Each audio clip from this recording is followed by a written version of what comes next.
Nature of audit sampling. Nature of audit sampling is the process of using auditing procedure to test less than 100% of various items in a company's account balance, such that each unit may have an equal opportunity of being selected. What is representative samples criteria?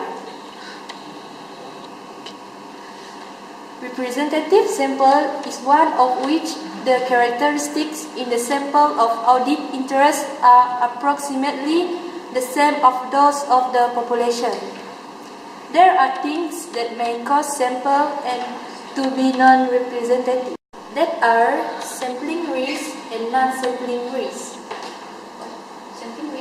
Sampling risk is in the probability that an auditor conclusion based on the sample might be different from the conclusion, while the non-sampling risk is other than sampling risk that the auditor may use inappropriate procedures, misstatement when applying an audit procedures. There are two types of sampling: statistical sampling and non-statistical sampling. Statistical sampling is an audit sampling that uses the laws of probability. Major use statistical sampling by auditor. For example, provide non-probability of selecting each item in population. Now we move to the non-statistical sampling. Non-statistical sampling is audit sampling that do not use laws of probability. For example, systematic selection, auditors divide population, and haphazard selection, auditors judgment itself. Audit procedure. Terms of audit procedure. Write notes of audit procedure. What kind of notes of procedure we have to write in audit procedure? First, write the audit procedure clearly so that the auditor can understand the procedure. Second, write down the reason for performing the audit procedure. It is to confirm that the entity goods based on authorized purchase orders. Next, we have to know what's the meaning of procedure. Procedure means method or techniques used by auditor to gather and evidence. These are the terms that we use in audit procedure. First, inspection, to examine records of items in audit's client. Second, observation. We have to know the client, observe the client performance. Third, inquiry and information. We have to seek information and confirm from inside and outside company. Fourth, recalculation and re-performance. Checking the arithmetical or perform independent calculation. Fifth, analytical procedure. Identify and investigate unusual fluctuation and item, especially in bank statement and income statement. Next, we have to move to the test of control. The definition of test of control is performed by auditor to obtain evidence that the internal control procedures, which is he intends to rely on, are operating as planned. They have obtained the evidence by asking this question. First, whether prescribed control procedures are performed. Second, how were they performed and who performed them. Procedures used in test of control. First, observation of personnel in the performance of their duties. Second, discussion with personnel in the performance of their duties. And inspection and evaluation of documents for evidence that control procedures have been performed. Now, we are moving to substantive procedure. Substantive procedure will be done when the internal control is weak. It is concerned that the quality of the output from the accounting system and with detection of transaction of or account balance error. As we can see, it's an area of risk. It is a detection risk which is directly controllable by the auditor. There are three types of procedure. 1. Analytical procedure. 2. Test of details of classes of transaction. And 3. Test of details of account balance and disclosure. Now, we are moving to the area of risk, which is analytical procedure. It is basically to study of relationship and comparisons between data. It helps the auditor in reducing detection risk for specific financial report. It also to identify risk of misstatement of financial statement. Now we see how to do or how analytical procedure is going to be done. As we can see, number 1, we can do it as an observation, inspection, voting, and number 4, recalculating, number 5, retracting, and confirmation. Now we are moving the second type of area of risk, which is test of details of classes of transaction. The objective to obtain audit evidence about the occurrence, which means the transaction must be exist, and the completeness, which means the transaction must be done completely, and the accuracy, it must be accurate transaction. And next is the cut-off. The cut-off means recorded at accounting period. And the last but not least, the classification, which means the transaction must be classified correctly. Next one is the test of details of account balance and disclosure. What is it? It's basically to detect monetary errors in them and are normally applied to financial statements. So the objective is basically an auditor concerned with obtaining evidence about these assertions by the entity.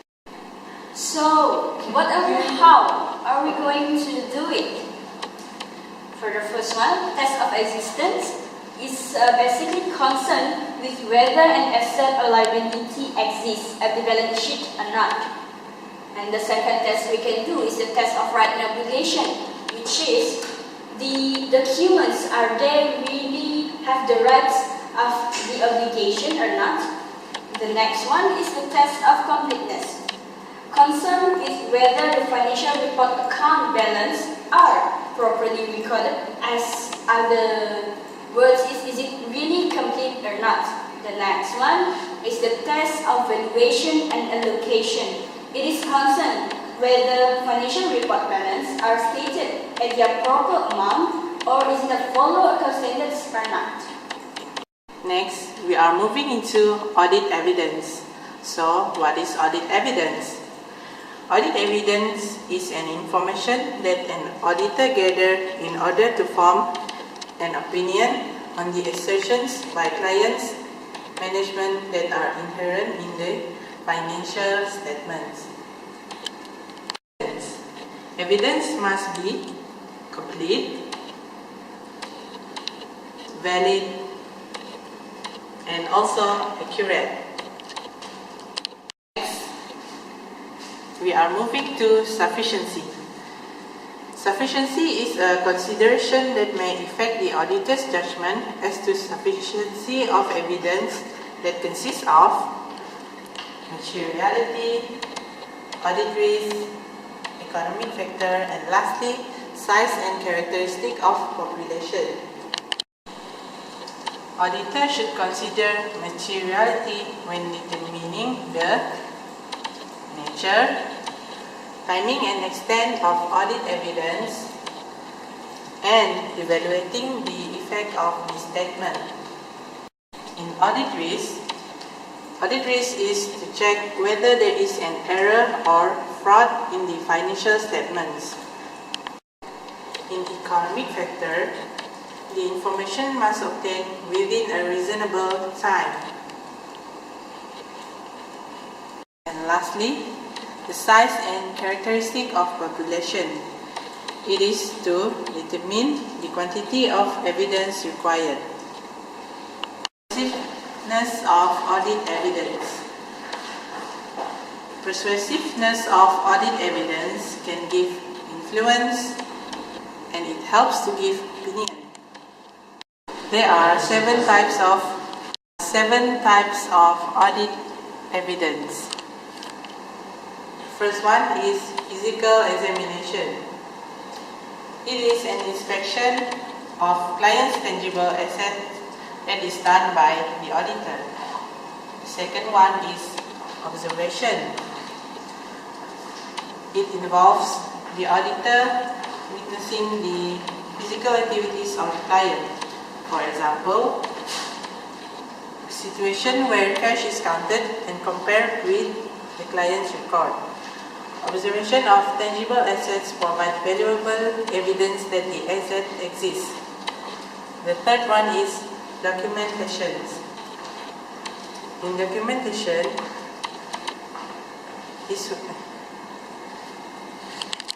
the third one is documentation. Documentation is when the auditors inspect the client's documents and records. Client's business document consists of internal and external.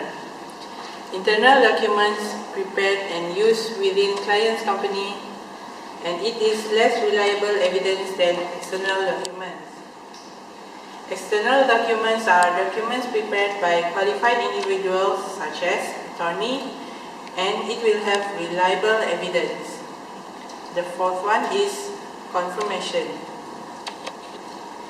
The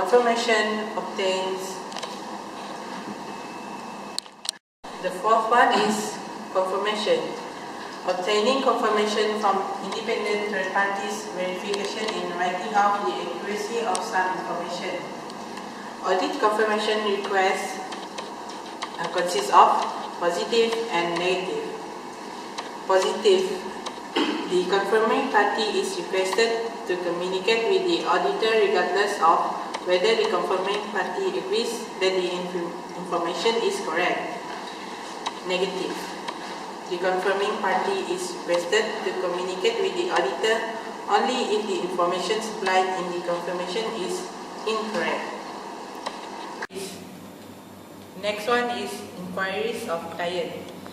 Inquiries of client is a set of questions directed to client employees or third parties with knowledge about a particular matter.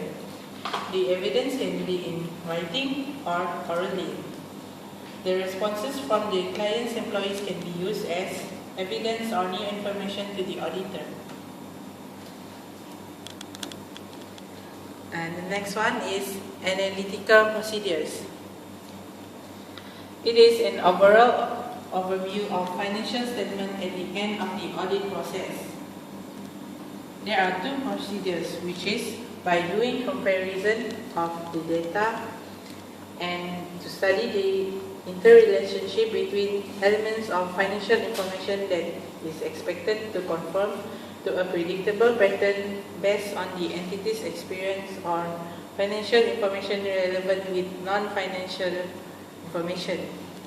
And the last one is pre-performance.